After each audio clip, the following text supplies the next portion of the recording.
إن الحمد لله نحمده ونستعينه ونستغفره ونعوذ بالله من شرور أنفسنا ومن سيئات أعمالنا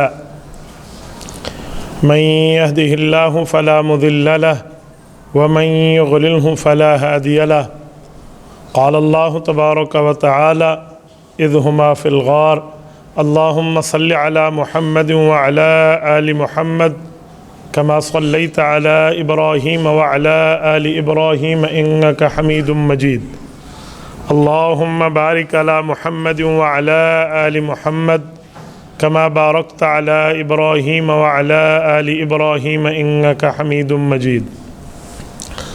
معزز دوستو، آج 28 اکتوبر 2022 اور جمعۃ المبارک کا عظیم دن ہے۔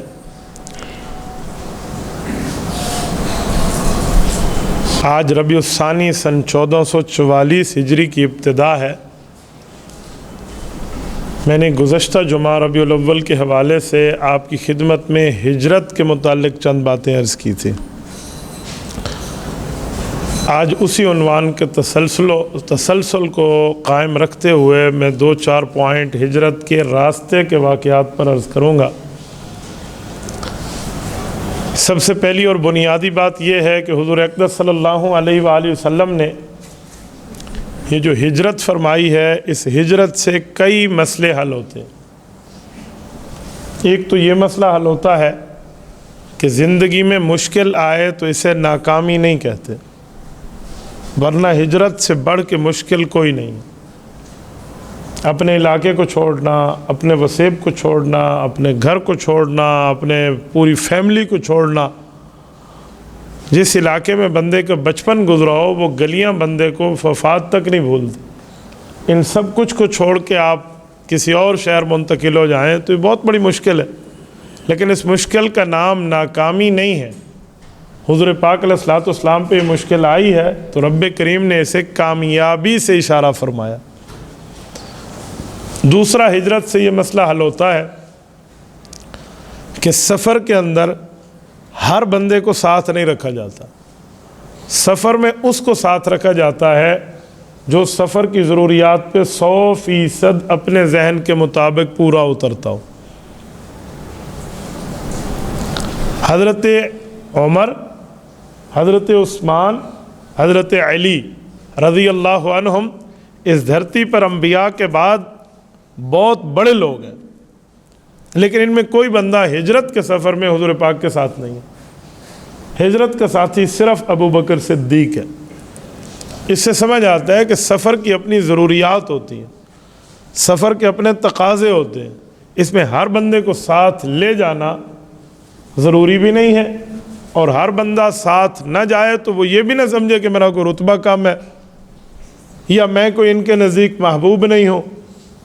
حضرت علی المرتضیٰ رضی اللہ تعالیٰ عنہ کو گھر سے جاتے ہوئے لوگوں کی امانتیں تو حوالے کی ہیں، لیکن حضور اللہ کی امانتیں ان کے رکھوالے ابو بکر صدیق ہیں۔ تو اس سے اندازہ لگائیں کہ سفر میں کس طرح کے معاملات پیش آتے ہیں۔ تیسری چیز یہ سمجھ آتی ہے کہ حضور اقدس صلی اللہ علیہ وآلہ وسلم حکمت عملی سے کام لیتے ہیں۔ حکمت عملی کا معنی اگر اس جگہ دین کی دعوت کا کام مشکل ہو گیا ہے تو جگہ تبدیل کر لیں، جسے قرآن کہتے ہیں وَتَوَاصَوْا بِالْحَقِّ وَتَوَاصَوْا بِالصَّبْرِ، کہ ایک دوسرے کو حق کی ترغیب دو۔ اگر مشکل آئے تو مشکل کو خندہ پیشانی سے برداشت کر کے صبر کرو، حق کو نہ چھوڑو۔ حضور پاک علیہ الصلوۃ والسلام نے اس حکمت عملی سے کام لیا۔ اس ہجرت سے ایک بات یہ بھی ثابت ہوتی ہے کہ سفر کوئی سیکرٹ ٹریول ہو تو اس کو ظاہر بھی نہ کیا جائے۔ اسی لیے اس سفر کی ترتیب وہ والی نہیں ہے جو عام سفروں کی ہے۔ آپ کہیں گے کیسے؟ جانا مدینہ طیبہ ہے تو مکہ مکرمہ سے جس راستے پہ چل کے نکلے ہیں وہ یمن کا راستہ ہے، وہ مدینہ کا نہیں ہے۔ یہ بھی ایک حکمت عملی کی ترکیب ہے۔ آپ علیہ الصلوۃ والسلام حضرت ابو بکر صدیق کے ساتھ جس طرف گئے ہیں وہ غار ثور کا سفر ہے، اور غار ثور مدینہ کی سائڈ نہیں ہے، آپ مکہ مکرمہ اللہ پاک آپ کو لے جائے، آپ جا کر چیک کر لیں، وہ یمن کی سائڈ ہے۔ تو اس سے یہ سمجھ آتا ہے کہ سیکرٹ ٹریول کی اپنی پوری تقاضے اور ترتیبیں ہوتی ہیں۔ اچھا، اس سفر میں ایک بات یہ بھی سمجھ آتی ہے کہ سفر کا راز اگر کسی کو دینا ہے تو وہ طبقہ آپ کے راز کو راز رکھ سکتا ہے جس پر آپ کو 100% اعتبار ہو۔ ابو جہل آیا تھا حضرت ابو بکر کے گھر، کیوں؟ اسے پتا تھا حضور پاک نہیں ہے تو ابو بکر بھی نہیں ہوگا، لیکن ابو بکر کی فیملی نے مار تو برداشت کیا لیکن حضور پاک کے راز کو فاش نہیں کیا۔ حضرت اسما رضی اللہ عنہا حضرت ابو بکر صدیق کی بڑی بیٹی ہیں، حضرت عائشہ کی بڑی بہن ہے، ان کے چہرے پہ تھپڑ مارا تھا اس ملعون نے، کہا تیرا باپ کہاں گیا؟ کہا جہاں جانا تھا۔ کہا کہاں جانا تھا؟ کہا جہاں چلا گیا ہے، لیکن اس عورت نے بتایا نہیں۔ ابو بکر صدیق کے غلاموں تک کو پتا تھا کہ ابو بکر اور رسول اللہ کہاں ہیں۔ عامر بن فہیرہ رضی اللہ عنہ ابو بکر صدیق کے غلام ہیں، صحابی ہیں، انہیں بھی پتا تھا لیکن نہیں بتایا۔ حضرت ابو بکر کے بیٹے عبداللہ بن ابی بکر کو پتا تھا پر نہیں بتایا۔ آپ کہیں گے کیسے پتا تھا؟ یہ 3 دن جو غار ثور میں ان حضرات نے گزارے ہیں رسالت مآب اور حضرت ابو بکر صدیق نے، ان کے پاس کھانے پینے کا انتظام یہی ابو بکر کی فیملی کرتی تھی۔ پتہ ہے کیسے؟ ابو بکر صدیق کے بڑے بیٹے حضرت عبداللہ بن ابو بکر یہ آتے، دودھ شہد یا اس کی متعلق جو ڈرائی فروٹ کے حساب سے تھا لے آتے۔ اب ابو بکر صدیق کو اتنا بھی پتہ ہے کہ یہ لوگ پاؤں کے نشان شناس ہیں، تو دیکھیں گے نہیں ابو بکر کا بیٹا روز اس طرف جا رہا ہے، تو اس کی ڈیوٹی لگائی تھی اپنے غلام عامر بن فہیرہ کو کہ میرا بیٹا یہ چیزیں لے کر آئے گا اور پیچھے تو بکریوں کا ریوڑ چڑھاتے ہوئے آئے گا تاکہ اس کے پاؤں کے نشانات بکریوں کے پاؤں کی وجہ سے مٹ جائیں۔ یہ حکمت عملی ہے ابو بکر صدیق کی۔ تو اس سے یہ بات سمجھ آتی ہے کہ رازدار بندہ اس کو بنائے جس کے بارے میں پتہ ہو، ورنہ یوں ہو نا کہ میں تمہیں بتا رہا ہوں کسی اور کو نہ بتانا، بس آپ نے برسر چوک بات کر دی ہے۔ اس نے بھی 4 بندوں کو یہی کہنا ہے بھی تجھے بتا رہا ہوں آگے نہ کہنا، تو راز نہیں کہتا۔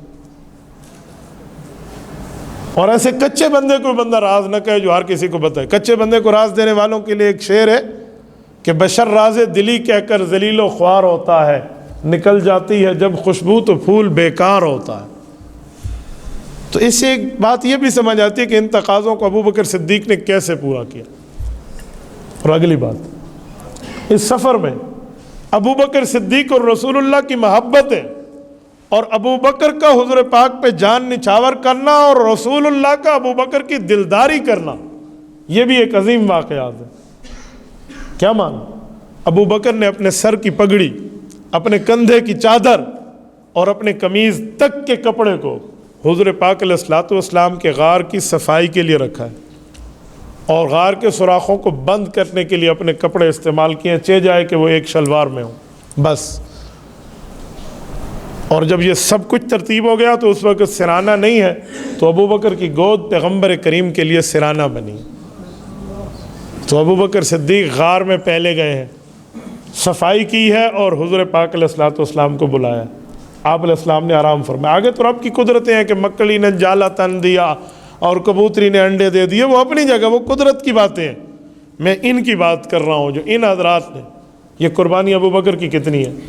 100% جان نچھاور کیا، جان بھی لگائی ابو بکر نے خود ساتھ چل کے، اس وقت جب 100 اونٹوں کا انعام اللہ کے رسول کے سر پہ لگ چکا ہے، اور اپنا مال بھی لگایا ہے۔ ابو بکر صدیق نے اس سفر میں مسجد نبوی تک کی زمین کو خریدنے میں اپنے مال کو لگایا، اتنا کہ ابو بکر کے والد نے اپنی پوتی ابو بکر کی بیٹی سے پوچھا تمہارے لیے باپ کو چھوڑ گیا؟ تو اس زمانے میں پتھروں کے سکے ہوتے تھے، اس نے پتھروں پہ کپڑا رکھ کے کہا ذرا اس کو چیک کریں، تو باپ نے کہا اچھا ماشاءاللہ تمہارے لیے بہت اچھا چھوڑ گیا۔ ورنہ اماں اسما فرماتی ہیں ہمارے گھر میں اللہ کی قسم کچھ بھی نہیں تھا، جان بھی لگائی، مال بھی لگایا اور اولاد بھی لگائی۔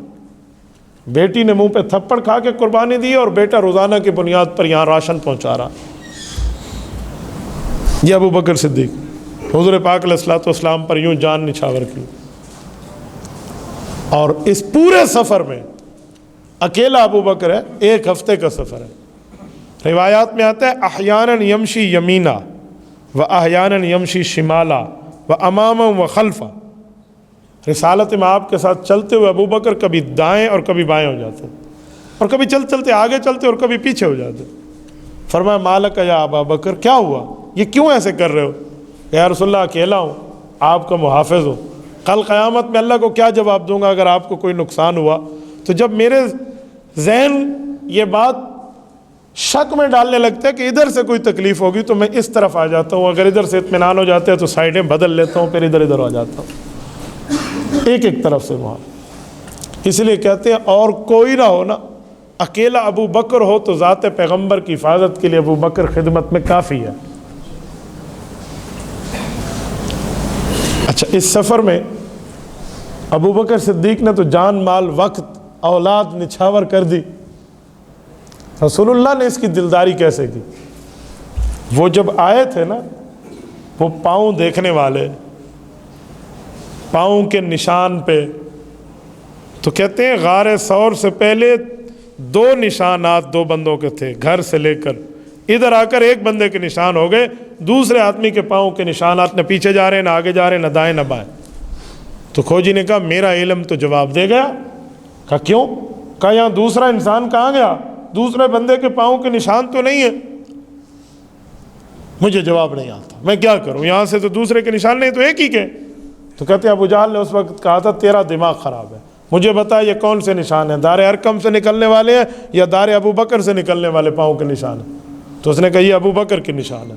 کہا بس مجھے سمجھ آ گیا ہے، ابو بکر تو رسول اللہ کا دیوانہ ہے، ہو سکتا ہے اس نے رسول اللہ کو کندھوں پہ اٹھا لیا ہو، نشان پاؤں کے نہیں ہیں۔ کہا تیرا علم جواب دے گا، ہم نے ابو بکر کی محبت کو دیکھا ہے۔ تو حضور پاک علیہ الصلوۃ والسلام نے جب غار میں بیٹھ کے ابو بکر کو دیکھا تو ابو بکر صدیق کی آنکھوں میں آنسو ہیں۔ کس لیے؟ ڈر گیا ابو بکر؟ جی نہیں، ڈرا ہوتا تو اپنی اولاد، اپنی جان، اپنا مال وقت نہ لگاتا، اسے نہیں پتا۔ ابو بکر صدیق رضی اللہ تعالیٰ کی عمر 47 سال ہے اس ہجرت کے وقت، ایک روایت میں ہے کہ نہیں 50 سال ہے۔ ابو بکر تجربے والا ہے، اسے نہیں پتا راستے کے کھٹا نہ لا دے۔ رویا کیوں ہے؟ وہ یہ وقت تھا کہ کافروں کے پاؤں نیچے نظر آ رہے تھے۔ ابو بکر کہتے ہیں اس نے یوں کرنا تھا دیوار سے، اس غار سے، تو ہم اسے نظر آ جاتے۔ میں رونے لگا کہ میں اس وقت اکیلا محافظ ہوں اس دھرتی پر، اسباب کی دنیا میں۔ اللہ تو ہے حضور کی ذات کا محافظ، اگر ذات اقدس کو کچھ ہو گیا میں امت کو کیا جواب دوں گا، میں رب کو کیا جواب؟ اس پر ابو بکر پریشان ہوئے۔ تو اللہ کے رسول نے دلداری کیسے کی؟ فرمایا لا تحزن، ابو بکر تجھے غم کرنے کی ضرورت نہیں ہے۔ ما ظنک باثنین اللہ ثالثہما، صحیح بخاری کی روایت ہے، ابو بکر 2 آدمی ہوں اور دونوں بیٹھے ہوں، حفاظت کرنے والا ان کا اللہ ہو، تو تجھے یہ لگتا ہے کہ انہیں ڈرنا چاہیے، پریشان ہونا چاہیے؟ جسے قرآن کریم اپنے الفاظ میں یوں کہتا ہے اذ اخرجہ الذین کفروا ثانی اثنین اذ ہما فی الغار اذ یقول لصاحبہ لا تحزن ان اللہ معنا، کہ حضور پاک ابو بکر دونوں غار میں، 2 میں سے دوسرے نے، یعنی ابو بکر صدیق کو حضور نے فرمایا لا تحزن ان اللہ معنا، تجھے فکر کی ضرورت نہیں ہے، اللہ کی مدد میرے ساتھ بھی ہے، تیرے ساتھ بھی ہے۔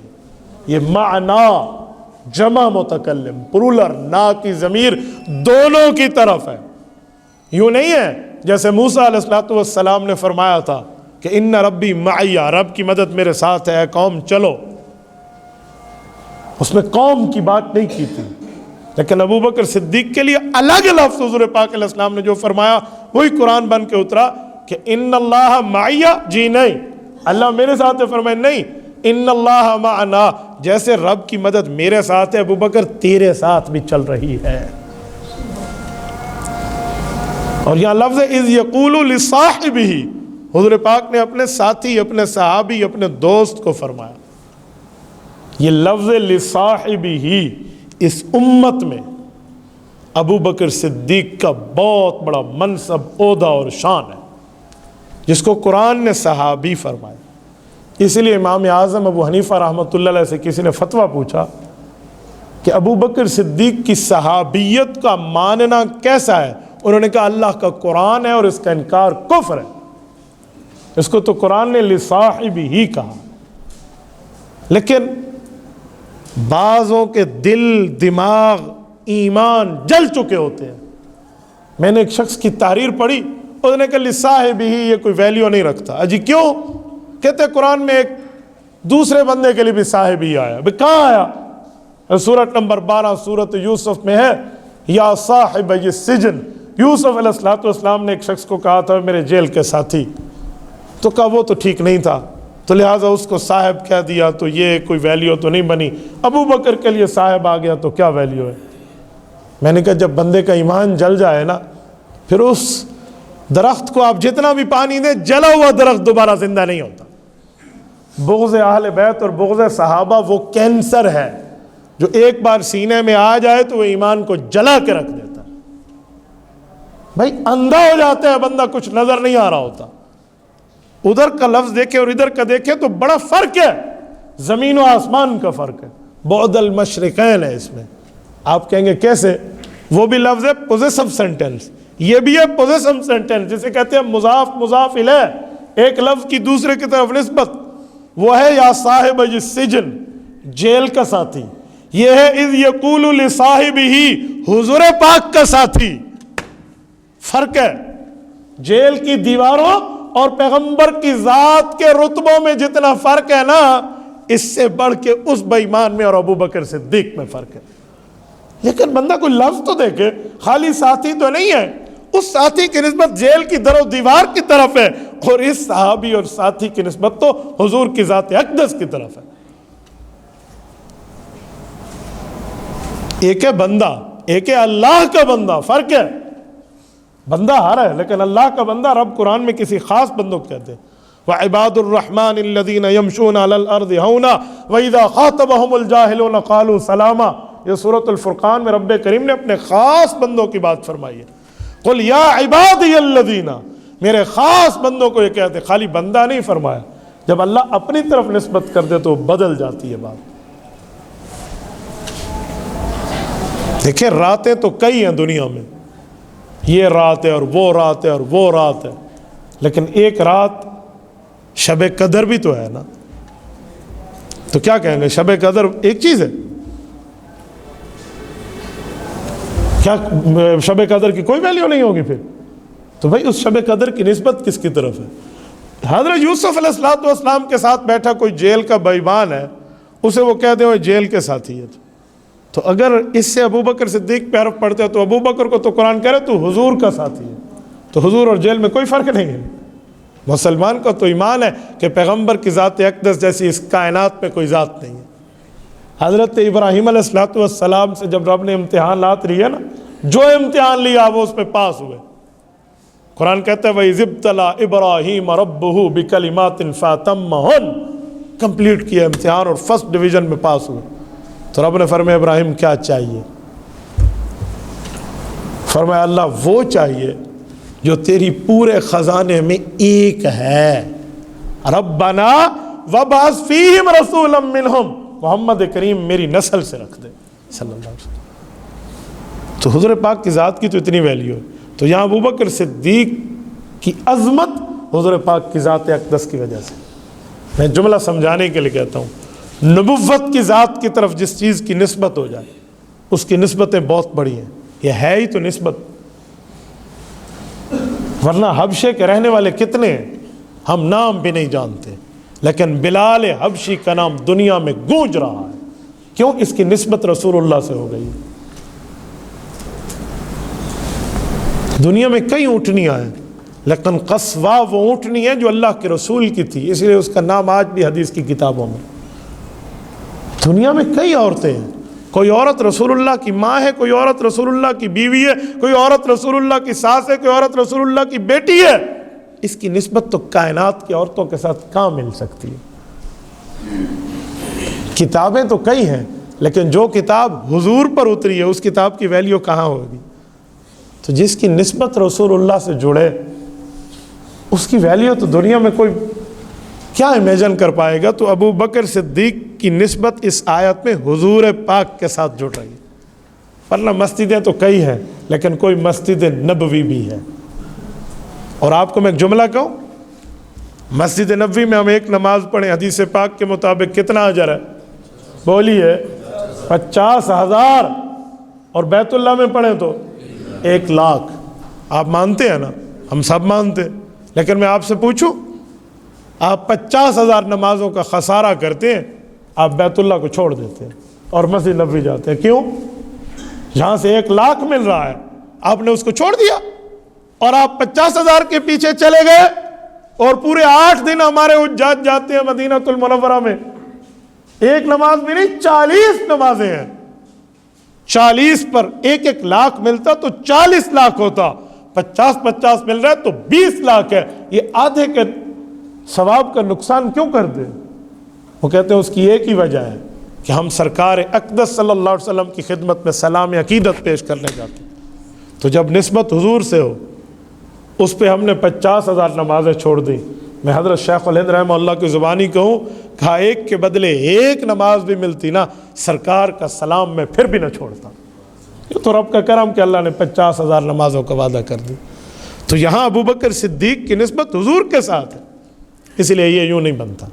اور اگلا جملہ کہتا ہوں، جب حضور پاک کو ابو بکر صدیق نے اپنے کندھوں پر اٹھایا، توجہ رکھنا اور مجھے دیکھیں میں ایک بات کا آپ سے جواب لیتا ہوں، جب ابو بکر صدیق نے حضور کو اپنے کندھوں پر اٹھایا، تو جسے کندھوں پر اٹھایا جاتا ہے اس کے پاؤں کی ایڑیاں بندے کے سینے پہ لگتی ہیں یا نہیں لگتی؟ بولیے۔ حضرت اسماعیل علیہ السلام کی ایڑیاں یہ چشمہ زمزم پہ لگی تھی، اس زمزم کے اوپر جب ایڑی لگی اور رب نے چشمہ جاری کر دیا، حضور پاک سے 600 سال پہلے حضرت عیسیٰ علیہ السلام کا دور ہے، حضرت عیسیٰ سے تقریباً کوئی 3,000 سال کا لگ بھگ حضرت ابراہیم علیہ السلام کا دور ہے، یہ کوئی 4,000 سال پہلے حضور پاک سے، پھر 1,400 سال اور کریں، 5,500 سال پہلے، یہ اسرائیلی روایات کے مطابق کیلکولیشن ہے، حضرت اسماعیل کا پاؤں اس پانی پہ لگا ہے۔ تو اس ایڑی کی برکت ہے کہ آب زمزم کا رنگ بو ذائقہ آج تک نہیں بدلا، ایک نبی کی ایڑی لگی ہے یا نہیں ہے؟ ہم آب زمزم کو اس دنیا کے افضل ترین پانیوں میں ایک پانی مانتے ہیں، اس سے بھی اوپر پانی ہے، آب زمزم سے بھی اوپر ایک پانی ہے۔ آپ کہیں گے کون سا؟ وہ جو میرے نبی کی انگلیوں میں جاری ہوا تھا۔ حدیث پاک میں نا کہ ایک سفر میں پانی ختم ہو گیا تو فرمایا کچھ بھی نہیں ہے، تو فرمایا اپنی مشکیزیں لاؤ، کہ کچھ نہیں ہے، کہا لاؤ، لایا گیا تو وہ چند قطرے ہی بنے، وہ ایک برتن میں آپ علیہ السلام نے انگلیاں رکھی تو کہتے ہیں انگلیوں مبارک سے پھوٹ پھوٹ کے چشمے جاری ہوئے تھے۔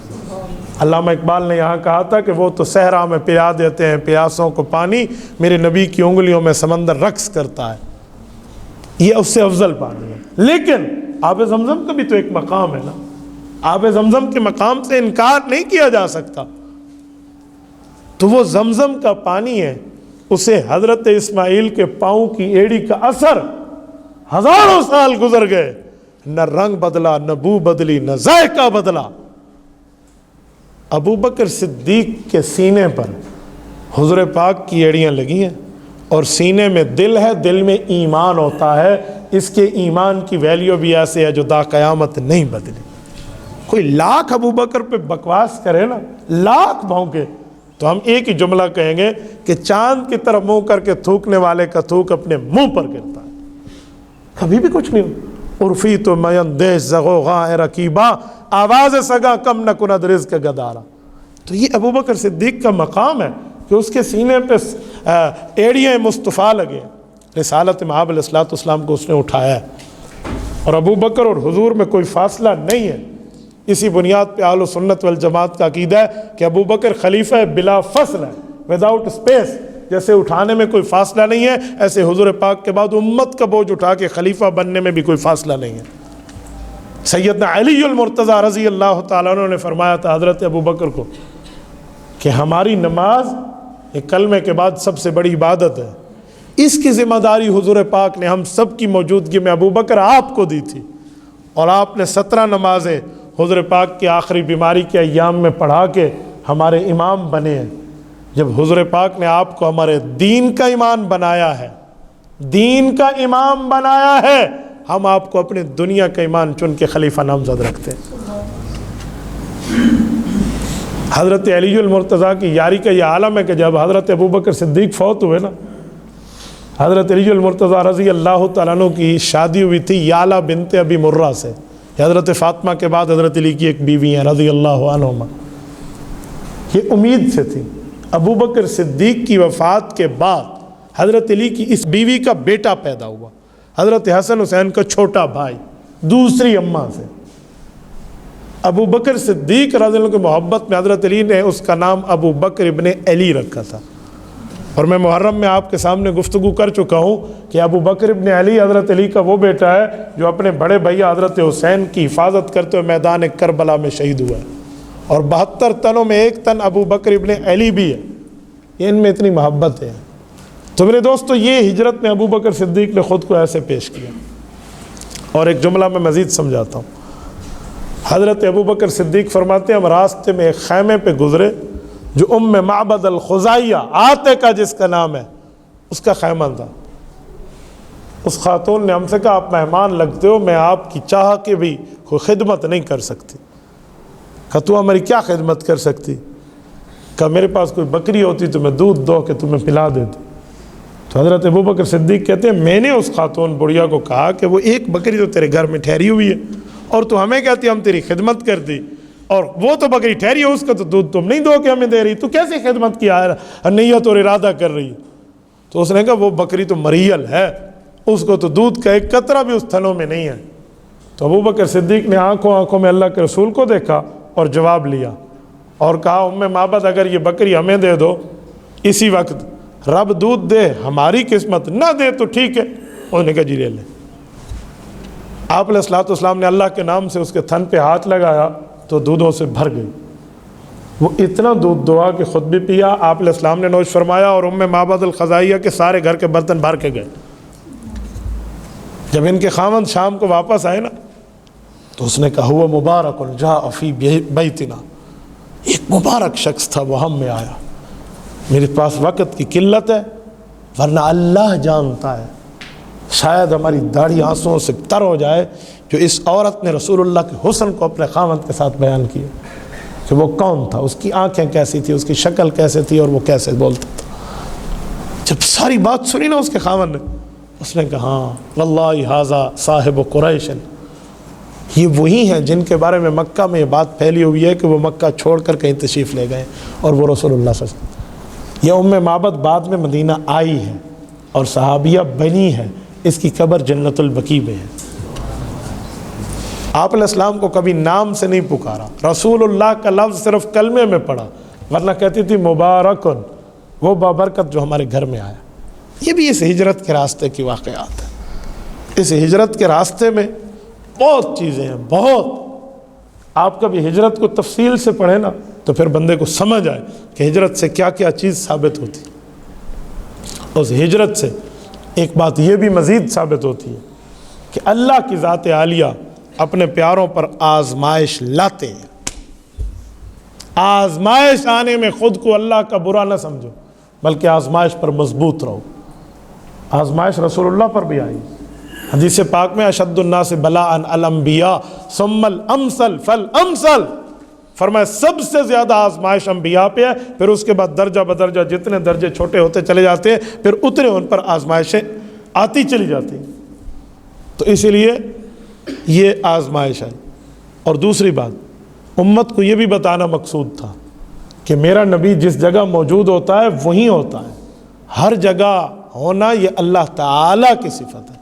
اسی لیے حضور پاک پہلے مکہ میں تھے پھر مدینہ تشریف لائے، تو مکی صورت علیحدہ ہے اور مدنی صورت علیحدہ۔ اللہ کی ذات عالیہ ہر جگہ ہے، رسول اللہ جہاں گئے ہیں وہاں کی صورت بنتی چلی گئی، تو مقام اور مرتبہ رسالت مآب علیہ الصلوۃ والسلام کا بتایا۔ اللہ تعالیٰ آپ کو اور ہمیں اس سے سبق حاصل کرنے کی توفیق عطا فرمائے، سرکار دو عالم صلی اللہ علیہ وسلم کا سچا امتی بنائے، اور قیامت میں اپنے نبی پاک صلی اللہ علیہ وسلم کا اللہ میں ساتھ عطا فرمائے۔ مغرب اور جنوب کی طرف پاؤں کر کے سونا کیسا ہے؟ مغرب کی طرف تو پاؤں نہ کریں، جنوب کی طرف پاؤں کر لیں، کوئی ایشو نہیں ہے۔ میرے خیال میں یہ جنوب اور شمال کی وجہ ایک خاص ہے جس کے لیے پوچھنا چاہ رہے ہیں کہ قبلہ ہمارا یہ ہے، پہلے اس طرف ہوتا تھا، تو جب اس طرف ہوتا تھا تو ہم پھر کیوں؟ تو جس کو اللہ نے قبلہ تبدیل کر کے دے دیا ہے ہمیں، اب ہمارے لیے وہ قبلہ نہیں ہے، تو آپ شمالاً جنوباً کوئی پاؤں کرنا چاہیں تو آپ کر سکتے ہیں، منع نہیں ہے۔ دوران سفر میں نماز سفر پڑھی تھی، 1 یا 2 دن 15 دن تک ٹھہرنا تھا، کیا کر سکتے ہیں؟ سفر کا ہی جو نماز ہے نا، آپ کسی جگہ ٹریول کے لیے جا رہے ہیں اور وہ کم از کم 48 میل، جس کو ہم کہتے ہیں 78 کلومیٹر، ساری 40 میل، یہ 78 کلومیٹر بنتا ہے۔ میل پرانے پکے میل اور ہوتے تھے، جیسے سیر اور کلو اور لیٹر میں فرق ہے نا، ایسے میل اور کلومیٹر میں بھی فرق ہے، تو 78 کلومیٹر بنتے ہیں۔ اتنا سفر ہو یا اس سے زیادہ کا سفر ہو اور ہو 15 دن کے اندر کا، تو آپ فرض نماز 4 کے بجائے 2 رکعت پڑھیں گے، اگر اپنی جماعت کریں یا اپنی پڑھیں۔ وہاں کا امام پڑھا رہا ہو پھر آپ نے پوری پڑھنی ہے، بس یہی مسئلہ ہے آپ کے لیے، بس سفر اتنا ہونا چاہیے آپ کے لیے، یہ ترتیب ہے۔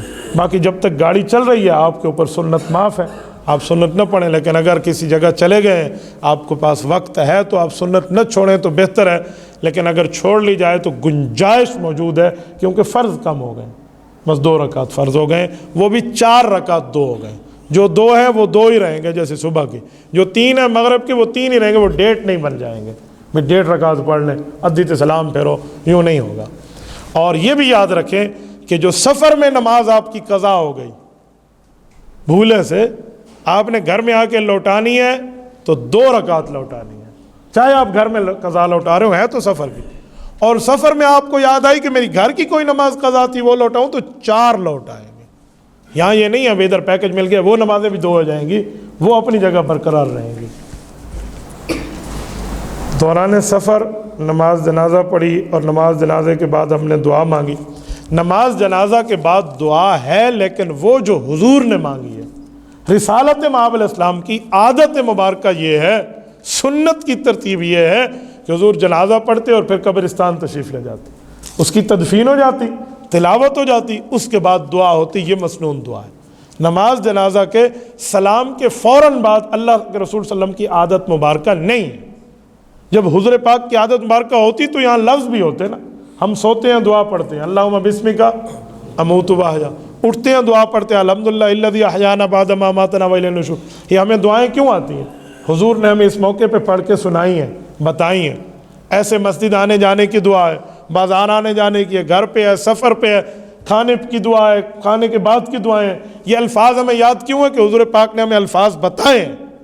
نماز جنازہ کے سلام کے بعد کوئی لفظ حضور پاک سے ثابت نہیں ہے، جو الفاظ ثابت ہیں وہ قبر مبارک پہ ہیں، قبر پہ تشریف لے۔ اور حدیث پاک میں کہ جو آدمی جنازہ پڑھے اور تدفین میں بھی جائے، ایسے آدمی کو 2 قرات کا ثواب ملتے ہیں، اور 1 قرات جبل احد جتنا ہے۔